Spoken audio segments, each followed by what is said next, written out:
Abdurrahman Siddiq hafizahullah taala. Dan kita sudah sampai pada beberapa Pak?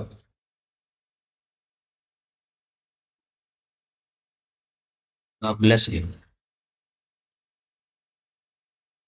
Baik.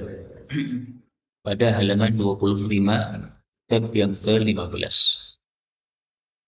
Faqala al-muallif hafizahullah taala wa nafa'ana bihi wa bi ulumihi fid dharain amin. Bacaan waktu duduk di antara dua sujud. An Hudzaifah anna an-nabiyya sallallahu alaihi wasallam kana yaqul, biasanya mengucapkan, bainas sajdataini, di antara dua sujud, Rabbighfirli, Rabbighfirli, ya Allah ampunilah saya, ya Allah ampunilah saya. Hadis ini menunjukkan dua hal.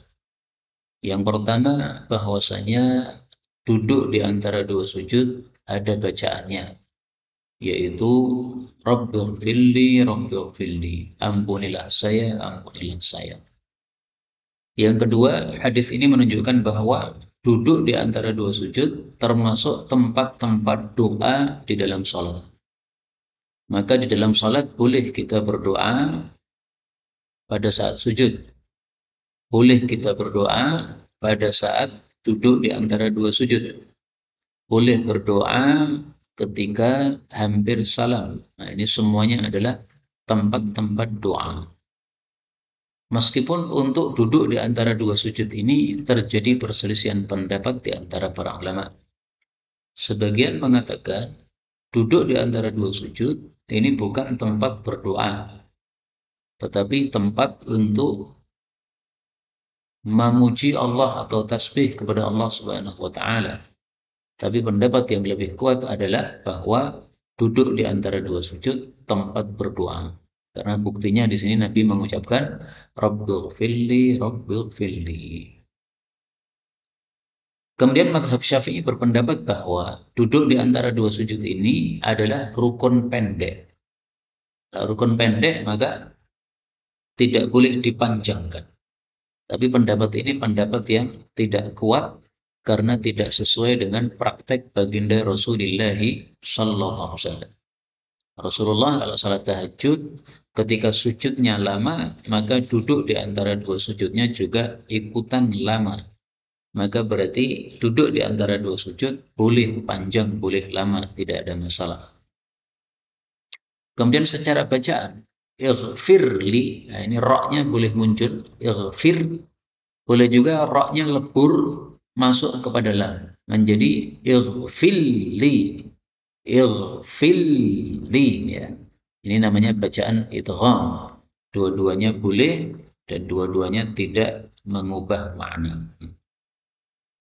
Kemudian di sini beliau menuliskan keterangan hadis itu juga diriwayatkan oleh Nasa'i, yaitu dalam kitab sunannya. Zahir hadis ini menunjukkan bahwa doa itu juga dibaca dengan jihar, suara terang. Tapi semestinya tidak usah jihar. Kenapa? Karena kalau jihar bisa mengganggu orang-orang sholat yang lain. Adapun bacaan Allahumma gfirli warhamni wa'afini wahdini warzuqni, atau Rabbi gfirli warhamni wajburni warzuqni warfa'ni, atau Allahumma gfirli warhamni wajburni wahdini warzuqni. Maka riwayat tersebut disahihkan oleh Hakim, tetapi masih ada yang mempersoalkannya dari segi sanadnya. Tapi nggak apa-apa, kita amalkan di antara dua sujud. Ya, jadi bebas, 4 wirid tadi boleh kita pilih. Untuk keterangan tentang perbincangan tersebut harap dilihat ketiga kitab sunan itu dan Nailul Awtar. Ini kitab karya Imam Syaukani yang bicara masalah fikih juga. Ini kayaknya sudah kita baca ini ya. Sayyid Sabiq memandang bahwa bacaan waktu duduk di antara dua sujud ini boleh dilakukan berulang-ulang, lebih dari sekali, bahkan juga membolehkan memilih salah satu dari dua macam bacaan itu. Ini udah kita baca kayaknya ini. Baik, kita lanjutkan cara bangkit ke rakaat berikutnya. Jadi dari rakaat pertama menuju ke rakaat kedua. Bagaimana caranya? an Wa'ilin, nah ini mestinya Wa'ili, ya. An Wa'ili bin Hujrin anin Nabi sallallahu alaihi wasallam falamma sajada tatkala beliau sujud waqa'ata rubbatahu, kedua lututnya jatuh ilal ardi, ke bumi atau menyentuh bumi, qabla an tafa'a kaffa, sebelum kedua telapak tangannya menyentuh bumi. Falamma sajada, maka tatkala beliau sujud, wada'a jabhatahu baina kaffai, beliau letakkan jidatnya di antara kedua telapak tangannya. Jadi posisi sujud begini tangannya, jidatnya di antara kedua telapak tangan. Wajafa an ibtai, beliau renggangkan kedua ketiaknya, dibuka. Dan ini sama antara laki dengan perempuan. Wa idza nahadha, kalau beliau bangkit dari sujud kedua, nahadha ala rukbatayhi, beliau bangkitnya di atas kedua lututnya, wa atamada ala fakhidih, dan beliau bertekanan pada pahanya. Di tangannya ini bertekanan pada paha, kemudian bangkit dari rakaat pertama ke rakaat kedua. Tapi hadis ini saya jujur bahwa hadis ini didhaifkan oleh sebagian ulama. Karena itu, kalau saya lebih suka tidak bertekanan pada paha, tapi bertekanannya tangan ini pada tangan. Tapi seandainya bertekanan pada paha bagaimana? Ya boleh, karena ada hadisnya dan sebagian ulama memakai hadis ini. Kalau saya tidak memakainya, kenapa? Karena ada yang mendhaifkan, sehingga menyebabkan saya pilih yang lebih sahih. Nah, yang lebih sahih itu telapak tangan kita menyentuh pada tanah, kemudian baru bangkit ke rakaat berikutnya. Kemudian berikutnya, an Malik bin al-Huwairits annahu ra'a an-nabiyya sallallahu alaihi wasallam, dia melihat Nabi, fa idza kana fi witrin, kalau beliau berada pada rakaat yang ganjil, rakaat satu atau rakaat ketiga, min salatihi, dari salat beliau, lam yanhad, beliau tidak bangkit langsung, hatta yastawiya qa'idan, sampai duduk terlebih dahulu. Nah, ini namanya duduk istirahat. Duduk istirahat itu dilakukan kapan? Setelah rakaat ganjil, sebelum bangkit ke rakaat yang genap. Jadi dari rakaat satu menuju rakaat kedua, atau dari rakaat ketiga menuju rakaat keempat. Nah, di situ ada duduk istirahat. Tapi masalah ini pun juga khilafiyah. Rata-rata sahabat Nabi yang meriwayatkan tentang cara sholat Nabi tidak menyebutkan duduk istirahat ini.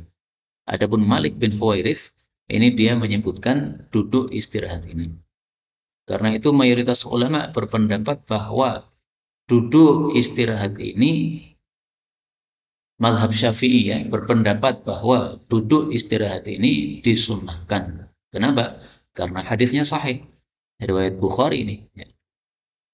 Sementara itu mazhab Hambali berpendapat ini hanya dilakukan ketika diperlukan saja.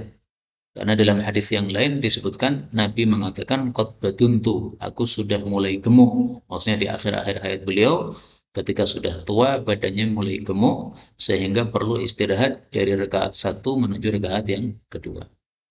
Maka manusia ini dibagi dua. Kalau dia perlu istirahat karena badannya berat, gemuk atau sudah tua, nah, maka setelah sujud kedua istirahat dulu nggak apa-apa, tapi jangan lama-lama. Kalau masih muda, apalagi badannya kecil seperti saya ini, ringan ya, nah, maka nggak perlu istirahat. Ngapain istirahat? Langsung aja Allahu Akbar, dari sujud langsung bangkit. Dan itu yang saya pakai, sehingga saya tidak menggunakan hadis ini, karena mengikuti mazhab Hambali bahwa hadis ini hanya ketika diperlukan saja. Kemudian wa an Nafi'in an Ibnu Umar annahu kana idza dakhala fi shalah, kalau masuk salat, kabbara, beliau takbir, maksudnya takbiratul ihram, wa rafa'a yadayhi, mengangkat kedua tangannya, wa idza raka'a, juga ketika rukuk, maksudnya juga mengangkat tangan, wa idza qala sami'allahu liman hamidah, ketika mengucapkan sami'allahu liman hamidah juga mengangkat tangan. Wa idza qama minar rak'atain, juga ketika berdiri dari rakaat kedua, rafa'a yadayhi, mengangkat kedua telapak tangannya juga. Wa yarfa'u dzalika ila Rasulillah sallallahu alaihi wasallam, dan dia meriwayatkannya dari perbuatan Nabi Muhammad sallallahu alaihi wasallam. Nah, ini termasuk satu hadis yang sering atau banyak dilanggar oleh sebagian umat Islam. Yaitu apa? Dari tahiyat awal menuju ke rakaat ketiga, nah itu mestinya angkat tangan. Allahu Akbar. Jadi bedanya, kalau dari rakaat ganjil menuju rakaat genap, tidak usah angkat tangan. Langsung saja Allahu Akbar satu kali. Tapi kalau dari rakaat genap, setelah tahiyat awal, maka menuju ke rakaat ganjil, itu hendaklah apa? Angkat tangan. Allahu Akbar. Kenapa? Karena seolah-olah itu adalah sholat baru, ya. Sholat kan dua rakaat. Nah, ini sudah dua rakaat, sudah dipisah dengan tahiyat awal, maka karena ada dua rakaat lagi, ini seolah-olah baru. Maka karena dia itu baru, sehingga mengangkat tangan itu. Tapi seandainya orang tidak mengangkat tangan gimana? Ya, sholatnya sah, tetapi caranya salah. Ya, saya ulangi lagi, sholatnya sah, tetapi caranya salah. Dan pahalanya berkurang.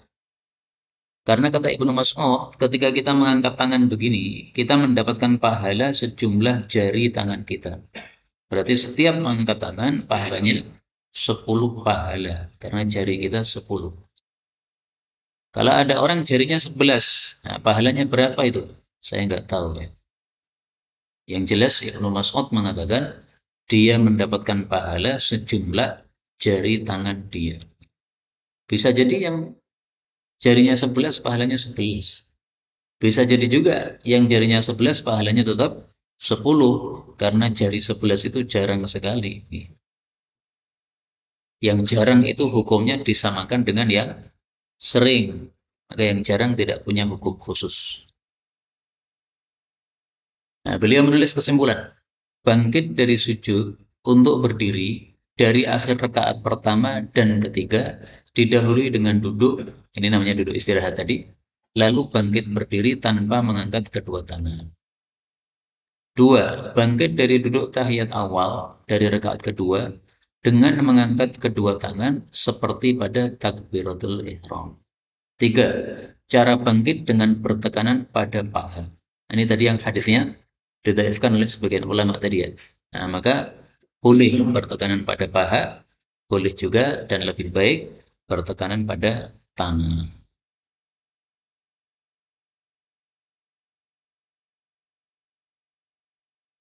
Yang bertekanan pada tanah ini sudah lewat. Untuk hadis Abu Hurairah yang terdahulu, lihat halaman 18, sudah barang tentu dengan mengangkat dua lutut dan bertekanan pada lantai. Nah, ini yang hadisnya sahih. Ya.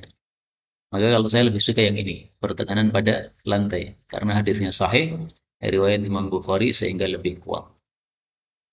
Berikutnya ini nggak begitu penting ya, kita lewat aja. Kemudian bab yang ke-17, cara duduk waktu baca tasyahud. Hadis Abi Humaid As-Sa'idi fi sifati salati Rasulillah sallallahu alaihi wasallam. Fa idza jalasa, kalau beliau duduk fi rak'atain pada rakaat yang kedua, jalasa ala rijlihil yusra. Beliau duduk pada telapak kaki kiri saja. Fa idza jalasa fi rak'atil akhirah, tapi kalau duduk pada rakaat yang terakhir, qaddama rijlahul yusra. Beliau majukan telapak kaki kiri, maksudnya ditaruhkan di bawah hasta, apa, di bawah kaki kanan ya. Wa jalasa ala maq'adatih, dan beliau duduk pada pantatnya. Jadi tasyahud awal dengan tasyahud akhir duduknya berbeda. Kalau tasyahud awal duduknya seperti duduk di antara dua sujud, yaitu telapak kaki kanan ditegakkan. Yang diduduki hanya telapak kaki kiri. Itu namanya duduk iftirash. Tapi kalau duduk tasyahud akhir, maka duduknya berbeda, yaitu tawarruk. Nah, tawarruk ini ada dua macam. Tawarruk macam yang pertama, telapak kaki kanan kita ditegakkan. Sementara telapak kaki kiri ditaruh di bawahnya. Ini namanya tawarruk model pertama. Tawarruk model kedua, telapak kaki kanan tidak usah ditegakkan, tapi sama-sama diarahkan ke kanan kita seperti kaki kiri kita. Kayak begini. Nah, seperti ini juga boleh. Sehingga kaki kiri kita menghadap ke arah kanan kita dan telapak kaki kanan kita juga sama menghadap ke arah kanan. Arahnya sama, ya. Satu tujuan. Sehingga tidak perlu ditegakkan begini. Maka ini ada dua cara. Nah, cara yang disebutkan dalam hadis ini adalah cara yang pertama, yaitu dengan menegakkan telapak kaki kanan. Sekarang yang begini, yang tidak menegakkan telapak kaki kanan, tapi diselonjorkan sebagaimana telapak kaki kiri. Bukan diselonjorkan, ya, apa istilahnya ini? Dilepas, ya, dihamparkan. Itu dalilnya adalah hadis berikutnya lagi. Dan ini jarang orang mengetahui hadisnya, Pak. Padahal hadisnya sahih. Nah, maka kita perhatikan ini. Fa'idha qa'ada fi rak'atain. Nabi kalau duduk pada rakaat kedua, qa'ada ala batni qadamil yusra. Duduk di atas bagian dalam dari telapak kaki kiri. Wa nasabal yumna. Telapak kaki kanan ditegakkan. Fa'idha kanatir rabi'ah. Kalau duduk pada rakaat yang keempat, berarti tasyahud akhir, afdha biwarikihil yusra ilal ardh. Beliau tempelkan pantat kiri ke tanah. Kirinya yang nempel ke tanah. Wa akhraja qadamaihi min nahiyatin wahidah. Lalu kedua telapak kakinya dikeluarkan dari satu arah. Satu arah maksudnya gini tadi. Jadi satunya telapak kaki kiri menghadap ke arah kanan kita dan telapak kaki kanan kita juga menghadap ke arah kanan kita, tidak diberdirikan begini. Dua-duanya boleh seperti ini. Tapi kalau mengganggu sebelah kita ya nggak usah. Ya. Ketika tidak mengganggu nggak apa-apa. Enak atau Pak? Santai banget. Nah, sendiri enak ini. Ini boleh ini seperti ini. Ini jarang yang melakukan, tapi boleh. Nah, kalau salat jamaah kalau mengganggu ya jangan. Tapi kalau tidak mengganggu nggak apa-apa. Saya kira ya tergantung posisi duduknya. Maka ilmu-ilmu seperti ini supaya tidak hilang, itu perlu dipraktekkan. Bahkan orang akan tahu apabila kita mempraktekkan. Karena orang akan tanya kan, sholatmu kok beda dewe? Oh ini ngamal ke sunnah. Makanya sengaja duduk di antara dua sujud itu kan saya sengaja ik'a itu, yaitu kedua telapak kaki ditegakkan, kemudian pantatnya duduk di atas tumit itu supaya menghidupkan sunnah itu karena banyak yang tidak ngerti. Ini termasuk sunnah yang jarang ditampilkan hadisnya, tapi boleh. Hadisnya riwayat Abu Dawud sahih. Kemudian wa Abdullah bin Zubair qala kana Rasulullah sallallahu alaihi wasallam ila jalasa kalau duduk fit tasyahhud pada tasyahhud wada'a yadahu al-yumna beliau letakkan telapak tangan kanan ala fakhidhihi al-yumna pada paha kanan wa yadahu al-yusra dan telapak tangan kiri ala fakhidhihi al-yusra di atas paha kiri wa asyara bis sababah beliau menunjuk dengan jari telunjuk walam yujawiz basaruhu isyaratah dan matanya tidak lepas dari melihat jari telunjuk tadi. Ini menunjukkan bahwa ketika duduk tasyahud, baik itu tasyahud awal maupun tasyahud akhir, maka ada 3 sunnah. Sunnah pertama, telapak tangan kita ditaruh di atas paha, diluruskan jari-jari ini menghadap ke arah kiblat.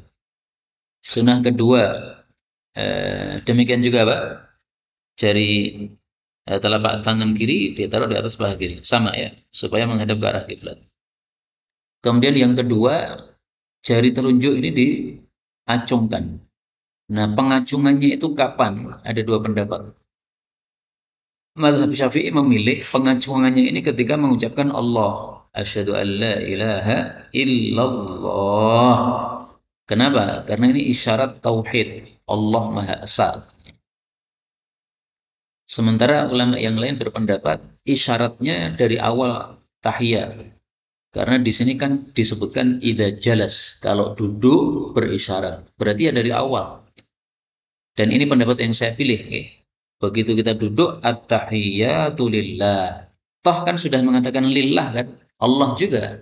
Maka at-tahiyyatu lillah diucapkan sejak awal itu sangat relevan sekali. Kita sudah mengucapkan Allah saat itu. Fadilahnya menunjuk dengan jari ini adalah sebagaimana dalam hadis yang sahih, ini lebih berat bagi setan daripada pukulan besi. Kenapa? Karena ini menunjukkan tauhid keesaan Allah. Nah, setan itu sangat susah kalau orang-orang itu mentauhidkan atau mengesahkan Allah Subhanahu wa taala. Ini sunnah yang kedua ya, jari telunjuknya diacungkan. Sunnah yang ketiga, mata kita menghadap kepada jari telunjuk kita. Berarti otomatis ketika tasyahud itu kepalanya agak miring gini. Miringnya karena melihat jari telunjuk kita. Sebagian orang jari telunjuknya itu ngacungnya dua, Pak. Tangan sama kanan sama kiri. Ini salah. Yang benar cuma satu tok. Bahkan ada seorang sahabat Nabi ketika tahiyat itu mengacungkan dua, Nabi menegurnya, ahid ahid atau kama qala. Esakan, esakan. Karena kalau dua kan berarti Allahnya dua ini. Allah itu satu, maka satu aja jari telunjuknya jangan dua begitu. Maka itu satu kesalahan yang pernah terjadi di masa Nabi SAW dan terulang pada masa sekarang, tapi jarang orang yang melakukan itu. Itu jelas salah. Oh, yang gerak-gerak. Nah, yang gerak-gerak itu masuk pada bab 18 ini tentang isyarat dengan telunjuk. Maka saya jawab nanti pada bab setelahnya insya Allah. Kita baca dulu keterangannya. Ya. Duduk dalam tasyahud awal, telapak kaki kiri dihamparkan dan duduk di atasnya. Telapak kaki kanan ditegakkan atau dicocokkan.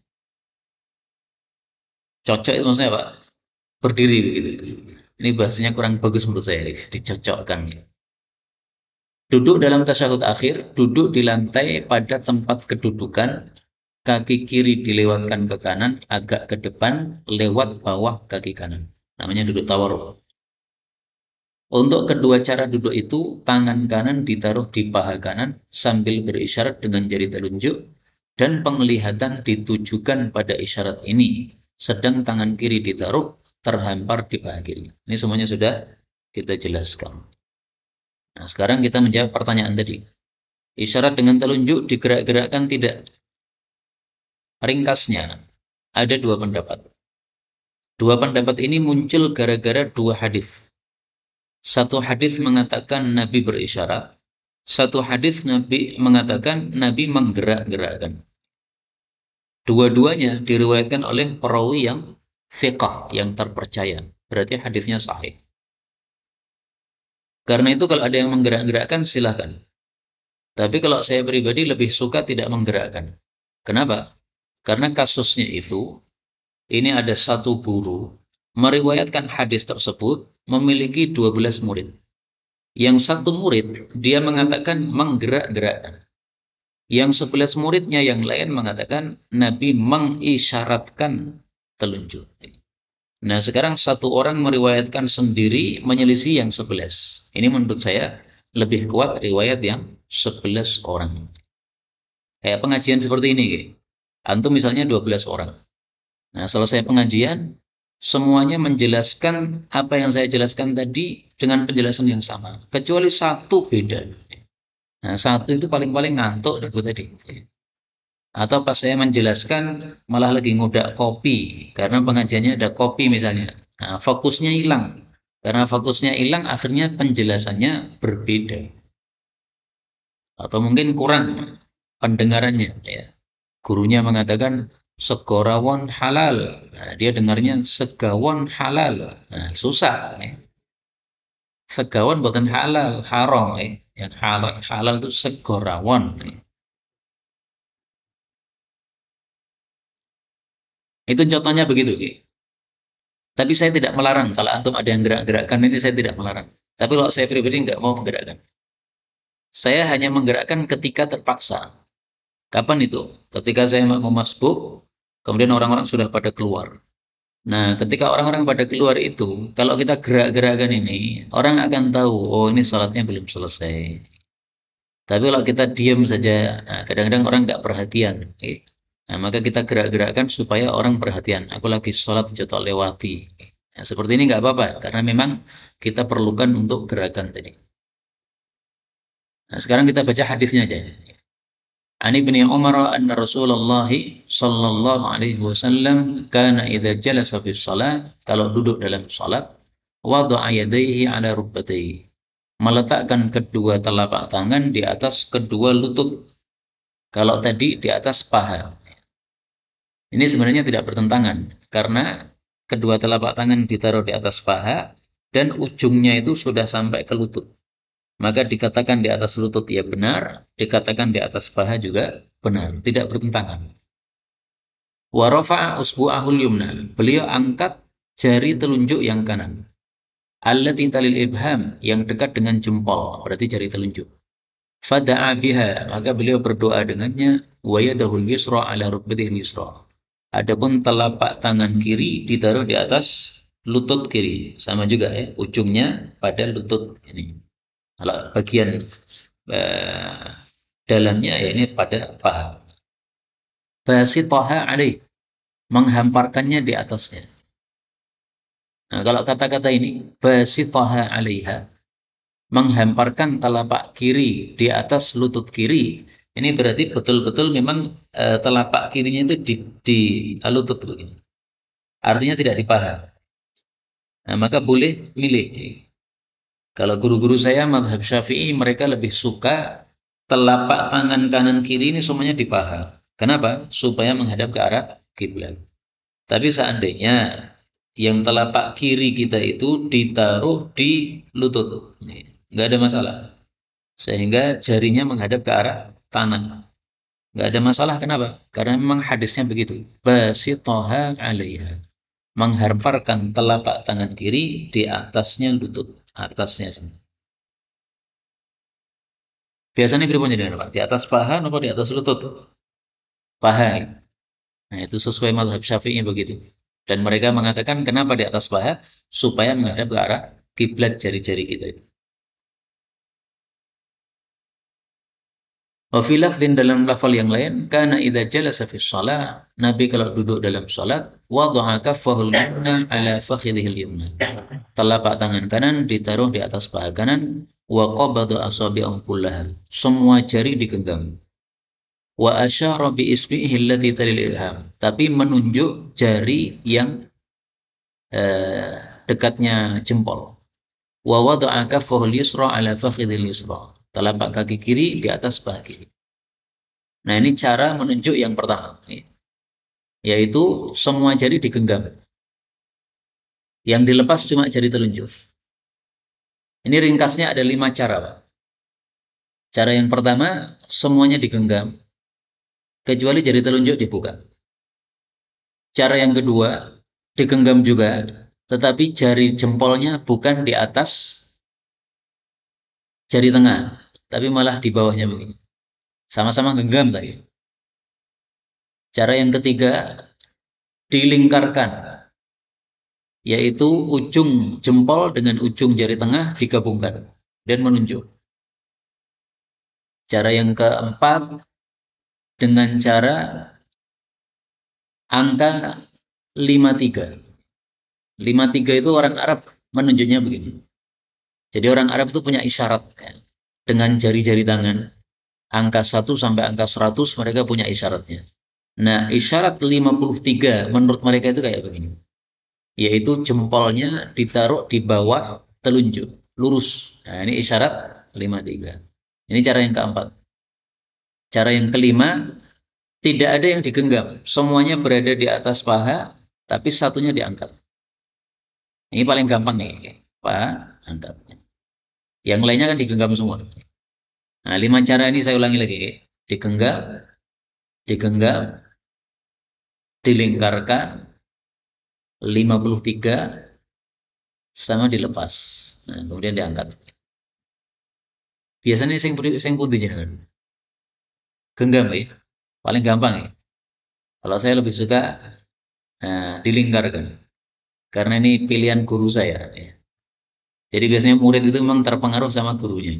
Gurunya lebih suka begini, maka dia ikutan begini. Meskipun lima-limanya semuanya boleh, sebagaimana dijelaskan oleh kitab Aunul Ma'bud, kitab Syarah Aunul Ma'bud. Kemudian mana dalilnya bahwa Nabi menggerak-gerakkan? Katanya ada yang meriwayatkan menggerakkan. Nah, dalilnya di bawah ini.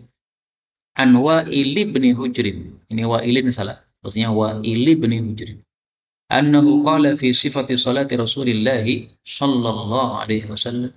Thumma qa'ada. Kemudian Nabi duduk. Faftarasha rijlahu. Beliau menghamparkan telapak kaki kiri.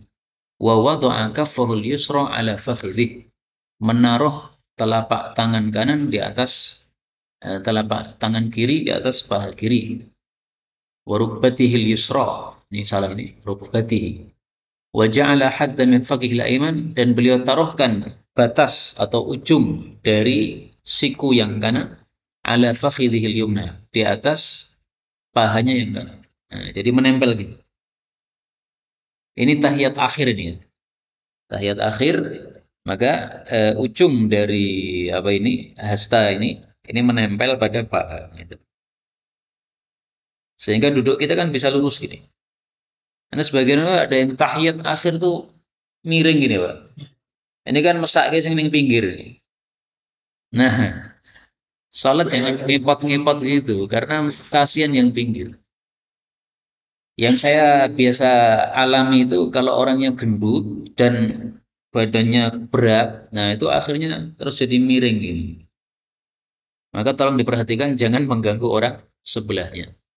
Bahkan kadang-kadang sambil miring begini sambil ngantuk, walah tambah hafote ra karu-karuan. Waktu saya mengalami begitu saya mikir, Pak, iki yang tak colke geblak, tapi yang rata colke yo kabotan. Jadi sambil sholat sambil masya Allah terganggu sekali. Ya sebenarnya orangnya nggak banyak yang melakukan, paling satu atau dua, yaitu yang ada tadi, ada sebabnya. Nah, maka jangan seperti itu. Kalau Nabi, ini yang bagian hasta kanan, siku kanan nempel pada paha, nah, sehingga duduknya bisa lurus. Thumma qabdha ini min asabi'. Kemudian menggenggam dua jari wahallaqa halqatan. Kemudian membuat lingkaran. Nah, ini tadi. Yang digenggam dua, kemudian yang dua dibuat lingkaran. Thumma rafa'a usbu'ahu. Kemudian mengangkat jarinya yaitu jari telunjuk. Fara'aituhu yuharrikuha. Aku melihat Nabi menggerak-gerakkan. Nah, yuharrik ini bukan menggerakkan satu kali tak, bukan itu, tapi menggerak-gerakkan. Karena di sini ada tasydid. Ya, dalam bahasa Arab itu kalau ada tasydid itu berarti berkali-kali. Yuharrik menggerak-gerakkan. Seperti yuqatti memotong-motong. Motongnya tidak sekali, motongnya berkali-kali. Nah, yuharrik juga begitu, menggerak-gerakkan. Ini dalilnya orang yang menggerak-gerakkan jari telunjuk. Yad'u biha, berdoa dengannya. Nah, menggerakkannya ini pun juga tidak ada kepastian dari Nabi SAW. Apakah naik turun, apakah nyamping, apakah muter. Tapi maksud saya adalah menggerakkan sesuai dengan yang normal saja lah. Ya, nggak usah dibuat-buat.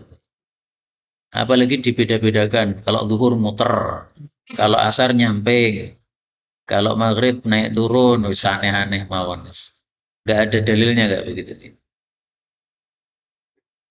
Baik, tambah satu lagi nggih.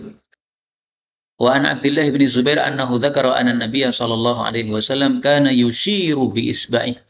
Nabi menunjuk dengan jarinya idza da'a ketika doa dalam tahiyat wala yuharrikuha tanpa menggerakkannya. Nah, ini dalil yang tidak menggerakkan. Jadi masing-masing ada dalilnya sehingga menggerakkan sah, tidak menggerakkan sah. Tapi kalau saya disuruh milih, saya milih tidak menggerakkan dengan sebab tadi. Yang tidak menggerakkan perawinya ada 11 orang, yang menggerakkan perawinya hanya satu orang saja. Ini kesimpulannya nggak usah dibaca lah, sudah kita jelaskan tadi. Insya Allah pada pertemuan yang lain akan kita lanjutkan bab yang ke-19, yaitu halaman 32. Monggo kalau ada pembahasan apa?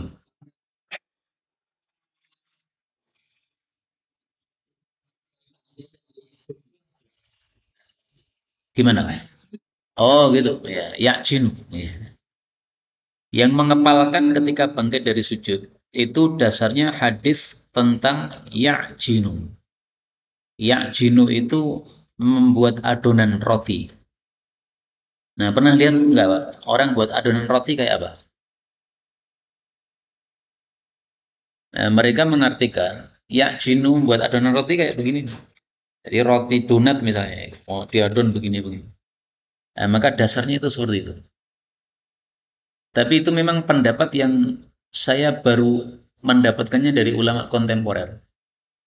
Adapun ulama lama, saya belum mendapatkan seperti itu. Sehingga ya saya pribadi tidak melakukan, tetapi ketika ada orang yang melakukan, silakan. Nggih.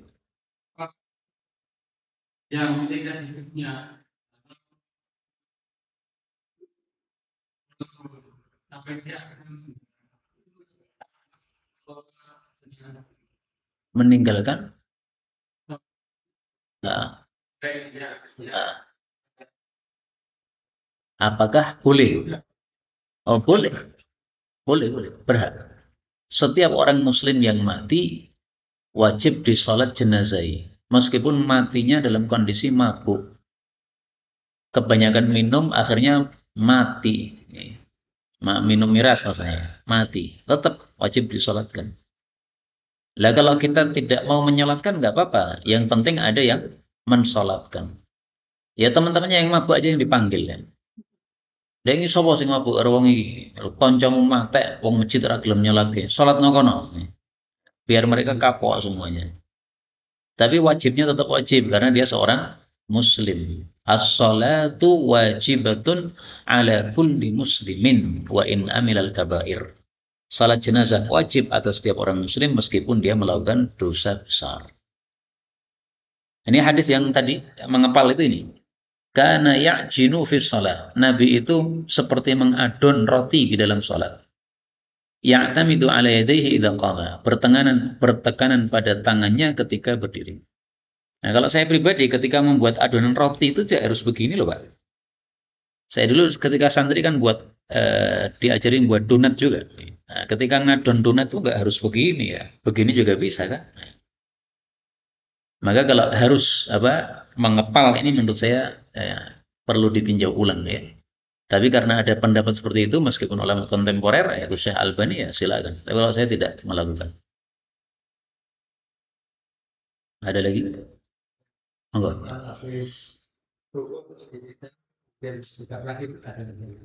Sami Allah liman hamidah kemudian begini. Ada pendapat seperti itu meskipun tidak banyak ulama yang berpendapat seperti itu. Adapun dalilnya sebenarnya satu dalil tetapi dipahami berbeda. Rasul Shallallahu Alaihi Wasallam ketika beliau itu iktidal, istawa, beliau lurus hatta ya'uda kullu faqarin makana, sampai setiap tulang kembali ke tempatnya masing-masing. Nah, mereka pahami sebelum rukuk tadi kan sedekap. Nah, ketika sudah selesai rukuk kemudian iktidal, beliau lurus sampai semua tulang kembali ke tempatnya berarti kembali sedekap. Ya kan? Tapi ada yang mengatakan bukan begitu maksudnya. Semua tulang kembali ke tempatnya itu maksudnya di apa? Dilepas masing-masing. Ini berarti tempatnya seperti itu. Kalau kita angkat, nah berarti tangan kita tidak di tempatnya, tapi karena kita angkat, dilepas sampai tenang. Nah, itulah di tempatnya masing-masing. Jadi kasusnya itu satu hadis tapi dipahami dua, sehingga memunculkan dua pendapat. Dan memang pendapat para ulama yang berbeda-beda itu sebabnya macam-macam. Salah satunya karena sebab penilaian hadis yang berbeda. Salah satunya lagi karena pemahaman hadis yang berbeda. Salah satunya lagi karena beberapa hadis yang berbeda, maka satunya milih ini, satunya milih itu. Sebab yang lain, ketika beberapa hadis berbeda-beda, kemudian digabungkan. Nah, cara menggabungkannya itu berbeda-beda. Misalnya sholat jamaah ke masjid pahala 27 sama 25. Kan sama-sama sahihnya ini. Nah, yang benar 27 apa 25?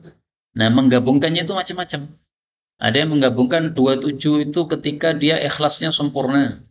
Ada yang mengatakan 27 itu ketika tidak telat. Ada yang mengatakan 27 itu ketika sholat jamaahnya banyak. Misalnya begitu. Jadi cara penggabungan yang berbeda menyebabkan pendapat yang berbeda-beda. Wallahu a'lam bishawab. Walhamdulillahirabbil alamin.